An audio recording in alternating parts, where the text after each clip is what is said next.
Bangladesh physics olympiad থেকে আমি তোমাদের সবাইকে জানাচ্ছি শুভেচ্ছা। আজকে আমি তোমাদের সামনে এসেছি যেহেতু আমাদের এই মুহূর্তে ফিজিক্স অলিম্পিয়াডের রেজিস্ট্রেশন চলছে, রিজিওনাল পর্যায়ে রেজিস্ট্রেশন চলছে। তো এখানে তোমাদের অনেক প্রশ্ন আছে, অনেক কিছু, অনেক কোয়েরিজ আছে। বিশেষ করে এবছর প্রশ্নের ধরনটা কেমন হবে, কি কি বই তোমরা কি কি বই থেকে পড়বে ইত্যাদি। তো আমরা সিলেবাসের মধ্যে ব্যাপক ধরনের একটা চেঞ্জ এনেছি, কারণ এটা তো একটা, প্রথম পরীক্ষাটা হচ্ছে একটা স্ক্রিনিং টেস্ট। সো দ্যাট এখানে প্রশ্নগুলো অলিম্পিয়াডের সেই মানে অত হার্ড কোশ্চেন হবে না। কোশ্চেনটা হচ্ছে স্ট্যান্ডার্ড হবে, স্ট্যান্ডার্ডটা এমন হবে যে তুমি যে ক্লাসে পড়ো সেই ক্লাস থেকে হয়তো এক গ্রেড উপরের বা দুই গ্রেড উপরের স্ট্যান্ডার্ড আমরা ধরে নিতে পারি। যে ক্লাসে তোমার স্বাভাবিক যে ক্লাসের বইগুলো আছে তা থেকে একটু আপার ক্লাসের বইগুলো তোমাদের পড়াশোনা করতে হবে। এখন শুধু বই বললে হবে না, একটা স্পেসিফিক সিলেবাস কিন্তু আমাদের কাছে আছে। সেই সিলেবাসটা তোমাদের ফলো করতে হবে। তো আমরা এখন তোমাকে যদি সেই সিলেবাসটা একটু দেখাই, যেটা আমরা অলরেডি ওয়েবসাইটে আপলোড করেছি। এখানে একটু যদি তোমাকে সিলেবাসটা আমরা একটু শেয়ার করি, যে সিলেবাসটা তোমরা একটু দেখে নাও সিলেবাসে কি কি আছে। তো সিলেবাসে আছে, প্রথমে দেখতে পাচ্ছি যে মেজারমেন্টস, হ্যাঁ, কিছু ম্যাথমেটিক্যাল ক্যালকুলেশন তোমাদের শিখে আসতে হবে। এগুলো আমরা ধরে নেব তোমরা শিখে আসবে। যেমন অ্যালজাব্রিক যে এক্সপ্রেশন গুলো, ইকুয়েশন গুলো, সেগুলো আছে। Basic plane geometry, angles, lens, perimeters, areas of common shapes, Pythagorean theorem. এগুলো কিন্তু জেনারেল ম্যাথমেটিক্সে তোমাদের আছে, এবং এই স্ট্যান্ডার্ডের ম্যাথগুলো ফিজিক্স পড়তে গেলে লাগবে। বি ক্যাটাগরি, এবং সেগুলো তোমাদের শিখে আসতে হবে। এবং সেই অনুযায়ী তোমার যে যাদের তোমাদের টিউটর যারা আছে, স্যার যারা আছে, তাদের কাছ থেকে এই বিষয়গুলো নিয়ে পড়ে আসবে, কারণ বিভিন্ন সময় এগুলো আমরা কোশ্চেনে সেট করা হবে। তো আমি আজকে তোমাদের কাছে একটা প্রশ্ন নিয়ে রিভিউ করব, বি ক্যাটাগরি একটা স্যাম্পল কোশ্চেন। যারা আমাদের কোশ্চেন সেটার স্যার আছেন, তারা এই কোশ্চেনটা, তাদের যে সেট অফ কোশ্চেন আছে সেই কোশ্চেন থেকে একটা স্যাম্পল কোশ্চেন হিসেবে তারা পাঠিয়েছেন। এবং এই কোশ্চেনটা আমি তোমাদের সামনে একটু তুলে ধরবো, যেটা হচ্ছে আমাদের স্যাম্পল কোশ্চেন হিসেবে তোমরা ধরে নিতে পারো। এবং এই স্যাম্পল কোশ্চেন যে শুধু স্যাম্পলের জন্য বানানো হচ্ছে তা নয়, এটি কিন্তু পুরো কোশ্চেনের একটি অংশ ছিল, সেখান থেকে একটি কোশ্চেন আমাদের স্যাম্পল হিসেবে দেখেছি। তো সিলেবাসটা আমি একটু আবার একটু দেখে নেই, সিলেবাসটা আবার একটু দেখবো। সিলেবাসের মধ্যে যেমন প্রথমে আছে মেজারমেন্ট।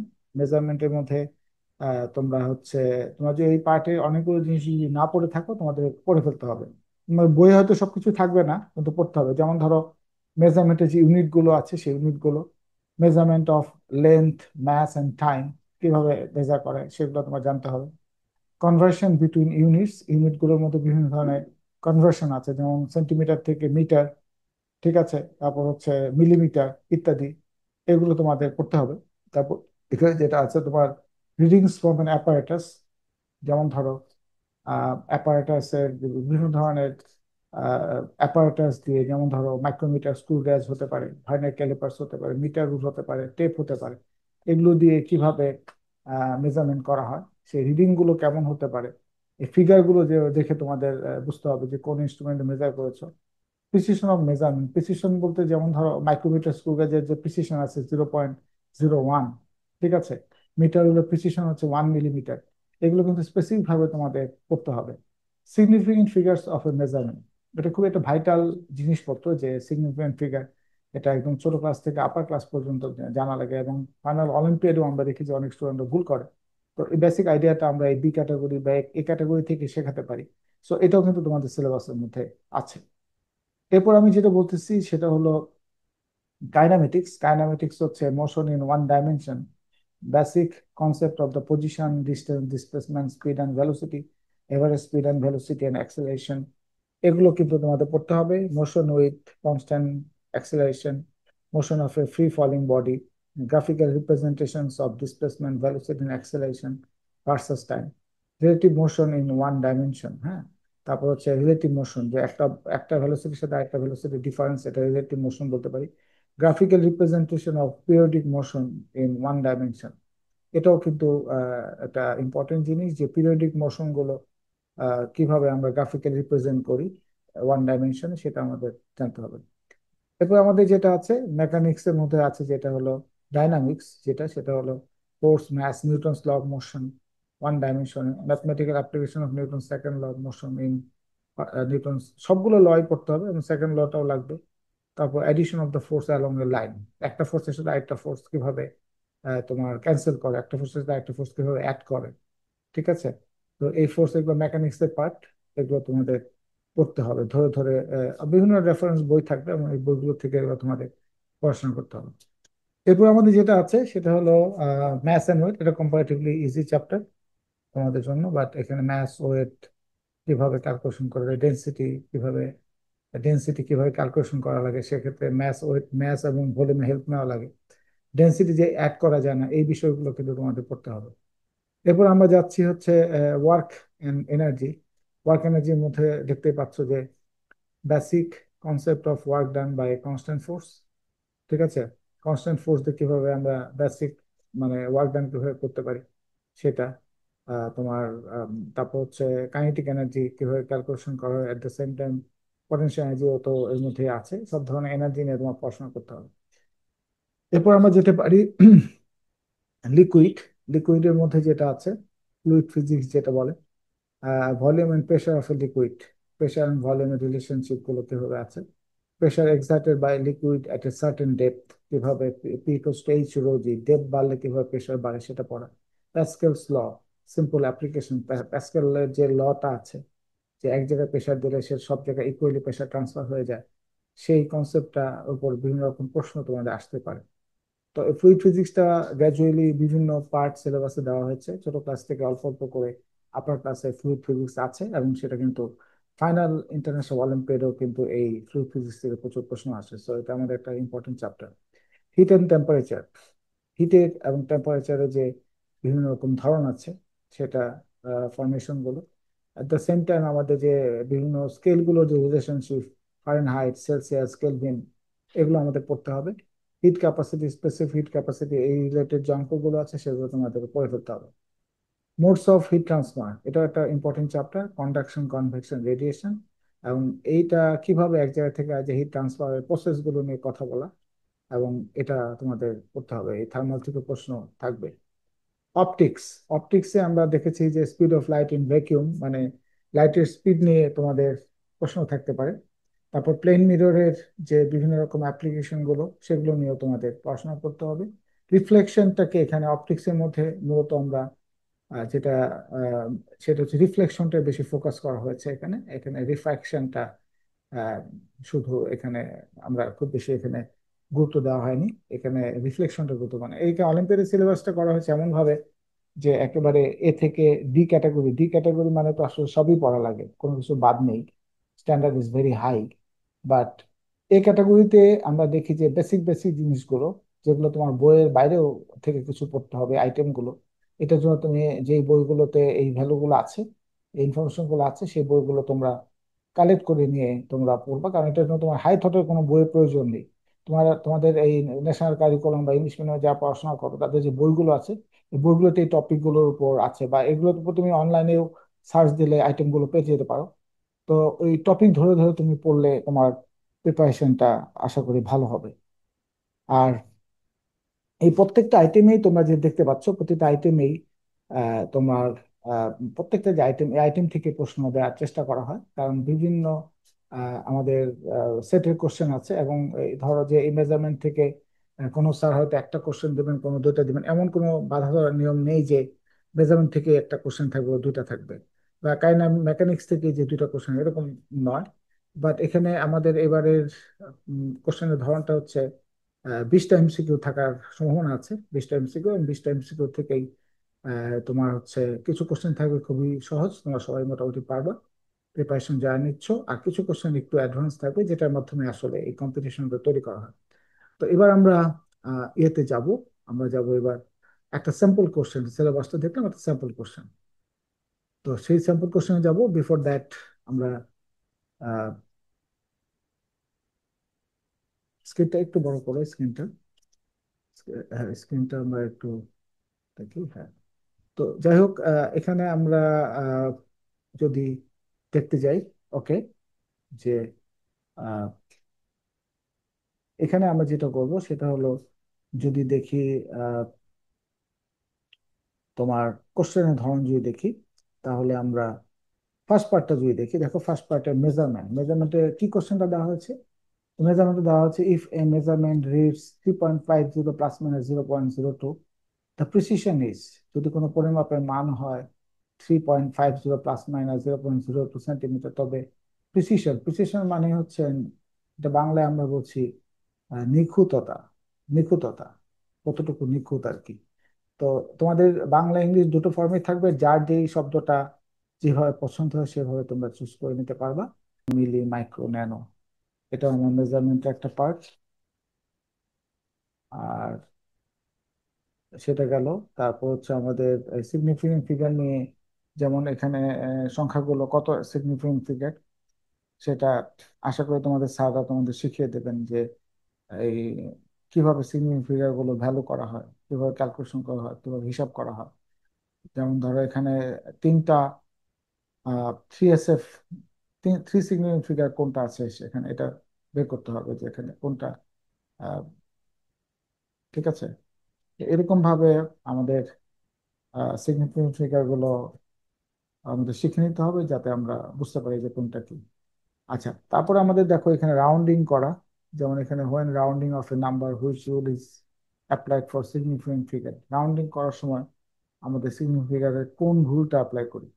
এরকম ভাবে এখানে চারটা স্যাম্পল কোশ্চেন তোমরা দেখতে পাচ্ছ, এবং চারটা স্যাম্পল কোশ্চেন তোমাদের মেজারমেন্টের যে সমস্ত বিষয়গুলো আছে সবই তোমাদের করতে হবে। এবং আমাদের length measurement, time measurement, mass measurement, সব ধরনের মেজারমেন্টই কিন্তু আমাদের এখানে থাকবে। ঠিক আছে। আচ্ছা, এরপর আমাদের যেটা আসতেছি সেটা হলো যে আমাদের কাইনামেটিক্স। কাইনামেটিক্সে তোমরা সিলেবাসটা দেখেছিলে, এখানে ডিস্টেন্স, ডিসপ্লেসমেন্ট, ভ্যালোসিটি, এগুলো করতে হবে।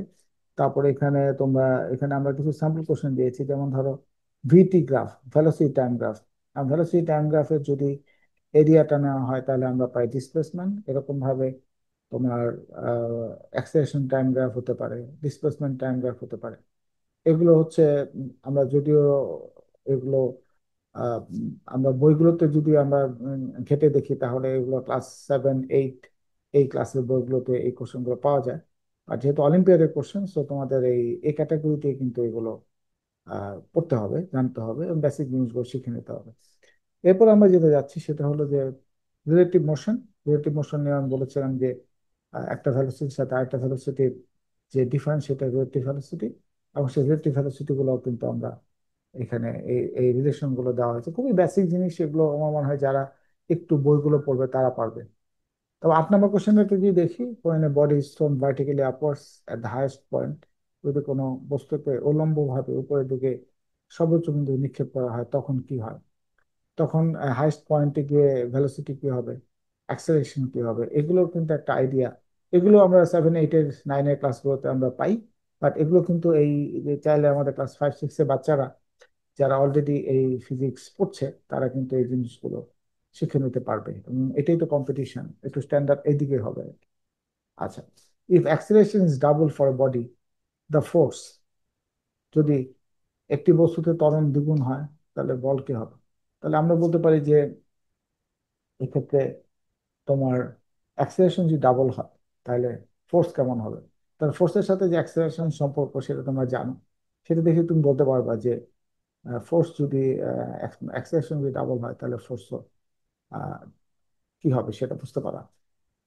10 নম্বর কোশ্চেনে যদি চলে আসে, এখানে আসলে ডাইনামিক্স, ডাইনামিক্স মানে আসলে ফোর্স, এবং এখানে ফ্রিকশন বা ঘর্ষণ বল যেটা আমরা বলি, সেটা যদি থাকে তাহলে অবজেক্টের ভ্যালোসিটির সাথে কি সম্পর্ক আছে, ফ্রিকশন নিয়ে পড়াশোনা করতে হবে। এবং এখানে কনস্ট্যান্ট ভ্যালোসিটি বলতে আমরা জানি যে এটা হচ্ছে অনেক ক্ষেত্রে দেখা যাচ্ছে যে রেজাল্টেন্ট ফোর্স গুলো জিরো হয়ে যেতে হয়।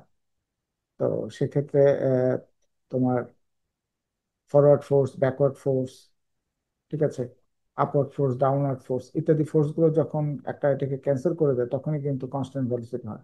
তো এই বিষয়গুলো নিউটনস ল গুলো পড়া থাকলে, তার অ্যাপ্লিকেশন গুলো পড়া থাকলে, তখন কিন্তু এই প্রশ্নগুলো আনসার করতে তোমাদের সুবিধা হবে। তারপর আছে এখানে আমাদের কাইনেটিক এনার্জি, যেটা আমাদের হাফ এম ভি স্কোয়ার ফর্মুলাটা ধরে তার সাথে ভেলোসিটি যে সম্পর্কগুলো সেগুলো পড়া।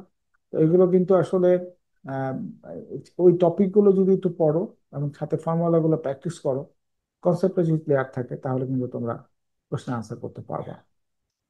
এরপর আমি যদি যাই, for periodic motion in one dimension the graph of the displacement versus time graph কি হবে, এসটি গ্রাফ, সেটা হবে তোমার পিরিয়ডিক মোশনে গ্রাফগুলো কেমন হয়, সেটা হলো সাইনোসয়েডাল গ্রাফ হয় বা এই বিষয়ে তোমাদের কিন্তু পিরিয়ডিক মোশনের গ্রাফ এবং হচ্ছে অলরেডি আমরা ভেলোসিটি টাইম গ্রাফ বলেছি, অ্যাক্সেলারেশন টাইম গ্রাফ, এরকম ভাবে এই গ্রাফগুলো কিন্তু পড়াশোনা করা লাগবে।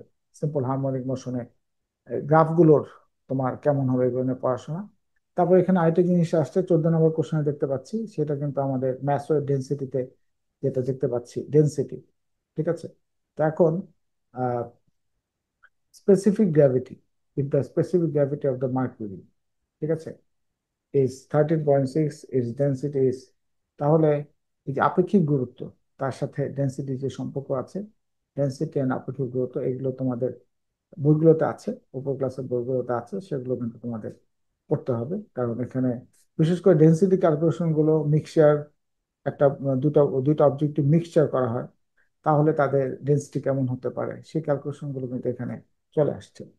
তারপর এখানে আমরা দেখছি যে ফ্লোট লজ অফ ফ্লোটেশন, কারণ এটা আসলে ম্যাসওয়েল ডেন্সিটির সাথে এই তোমার ফ্লুইড ফিজিক্সটা সম্পর্কযুক্ত। যদিও ফ্লুইড ফিজিক্সটা আমরা রেফার করছি ক্যাটাগরি বিতে, বাট ক্যাটাগরি এতে আমরা বেসিক যে ফ্লুইড ফিজিক্স আছে সেটা আমরা অ্যাড করা হয়েছে, সো দ্যাট কি কারণে একটা অবজেক্ট পানিতে ভেসে থাকবে, ডুবে থাকবে, এবং কত অংশ ডুববে, এই তোমার হচ্ছে এই রেশিওটাও, আর্কিমিডিস প্রিন্সিপালের বেসিক আইডিয়াটাও তোমরা যারা ইন্টারেস্টেড স্টুডেন্ট, অলিম্পিয়াডের স্টুডেন্ট, তারা কিন্তু এখান থেকে পড়ে পড়ে নেবে অ্যাকর্ডিং টু ইউর সিলেবাস। তো এরপর আমরা আসছি ভেরি লাস্ট মোমেন্টের দিকে, সেটা হচ্ছে হিট টেম্পারেচার, এবং হিট টেম্পারেচারের সাথে যে সম্পর্কগুলো আছে, তার পাশাপাশি প্রেশার, প্রেশার তো আহ, পড়তে হবে। একটা অবজেক্টের প্রেশার তোমার হচ্ছে আহ, সেটা হচ্ছে সলিড প্রেশার, লিকুইড প্রেশার, এগুলো আছে সিলেবাসে। তারপরে আমাদের এখানে যেটা সিলেবাসের মধ্যে ছিল, ট্রান্সফার অফ থার্মাল এনার্জি, যেটা কন্ডাকশন, কনভেকশন, রেডিয়েশন, সেটার সাথে আহ, আমাদের কিভাবে হিট ট্রান্সমিশন হয় সেগুলো খেয়াল করা। তারপর আমাদের স্পেসিফিক হিট ক্যাপাসিটি, এটা খুব ইম্পর্টেন্ট অবজেক্ট, তোমরা জানো, যার স্পেসিফিক হিট ক্যাপাসিটি কম সে তাড়াতাড়ি গরম হয়ে যায় অবজেক্টটা, আর যার স্পেসিফিক হিট ক্যাপাসিটি বেশি সে কিন্তু দেরিতে গরম হয়। এবং তোমার এই স্পেসিফিক হিট ক্যাপাসিটি এবং হিট ক্যাপাসিটি রিলেটেড যে কিছু প্রবলেম আছে, ইকুয়ালস টু এমসি ডেল্টাটা এবং আদার্স আরো ইনফরমেশন গুলো স্পেসিফিক ক্যাপাসিটি নিয়ে তোমার জানতে হবে। যত বেশি জানবা তত তোমার কোশ্চেন আনসার করাটা সহজ হবে। Which of the following is example of convection, হ্যাঁ এই যে convection, convection real example, conduction real example, radiation real example গুলো কিন্তু তোমাদের জানা লাগবে। তারপর ধরো 20 নম্বর কোশ্চেনে আমরা যে দেখছি অপটিক্স, এই যে এটাও একটা সিলেবাসের পার্ট। আমি আগেই তোমাদের বলেছিলাম যে সব টপিক থেকে যে সব কোশ্চেন থাকবে তার কোনো গ্যারান্টি দেয়া যাবে না। যে সে সময়টা থেকেও তোমরা যদি একটু ভালো করে পড়াশোনা করো তাহলে কিন্তু ইজিলি তোমরা ফাইট করতে পারবে। যদি কিছুই না পড়ে যাও, তোমার যে ক্লাসের যে পড়াশোনা আছে, যে ক্লাসে যে এটা বই পড়ে যদি আসো, তাহলে অনেক আনসার করতে পারবা যারা আগ্রহী আছে। কিন্তু যদি ফাইট করার মন মানসিকতা নিয়ে থাকো তাহলে এই টপিকগুলো, যে টপিকগুলো আমরা সিলেবাসে দিয়েছি, এটা তোমরা কিন্তু আমাদের ওয়েবসাইটে পাবা। এটা আপলোড করে দিচ্ছি, এবং যেই তোমাকে যে স্যাম্পল কোশ্চেনটা দেখানো হলো এটাও কিন্তু আমরা ওয়েবসাইটে আপলোড করে দিচ্ছি, সো দ্যাট তোমরা ওখান থেকে চাইলে ডাউনলোড করে ওটার উপর তোমরা কিন্তু পড়াশোনা করতে পারবা। তো তোমাদের সাথে আবারও দেখা হবে পরবর্তী সময়ে। আর শুধু আমি না, আরো স্যাররাও আছেন, তারাও হয়তো আমাদের এই ইউটিউব চ্যানেলে আসবেন। আমাদের এই অফিসিয়াল ইউটিউব চ্যানেলটি আহ, এটি এখন থেকে অ্যাক্টিভ থাকবে। এখানে আমরা নিয়মিতভাবে ফিজিক্স অলিম্পিয়াড নিয়ে বিভিন্ন ইনফরমেশন, তারপর হচ্ছে বিভিন্ন বিভিন্ন ধরনের প্রবলেম সলভিং নিয়ে ডিসকাশন করব। তো আমি তোমাদের সবাইকে বলবো, তোমরা যদি আমাদের অলিম্পিয়াডে নিয়মিত আপডেট পেতে চাও তাহলে আমাদের যে অফিসিয়াল বাংলাদেশ ফিজিক্স অলিম্পিয়াড যে ইউটিউব চ্যানেলটি আছে এটি সাবস্ক্রাইব করবে, এবং পাশে যে বেল বাটনটি আছে সেটাতে ক্লিক করবে, তাহলে তোমরা অটোমেটিক্যালি সব খবরগুলো পাবে। তোমাদের সাথে ঘন ঘন দেখা হবে আশা করি, সামনে অলিম্পিয়াডের পরীক্ষা এবং অন্যান্য বিষয় নিয়ে আমরা আবার, শুধু আমি নয়, নই, আরো অন্যান্য স্যাররাও তোমাদের কাছে চলে আসবেন আশা করি। তো আজকের মতো এখানে বিদায় নিচ্ছি। আল্লাহ হাফেজ।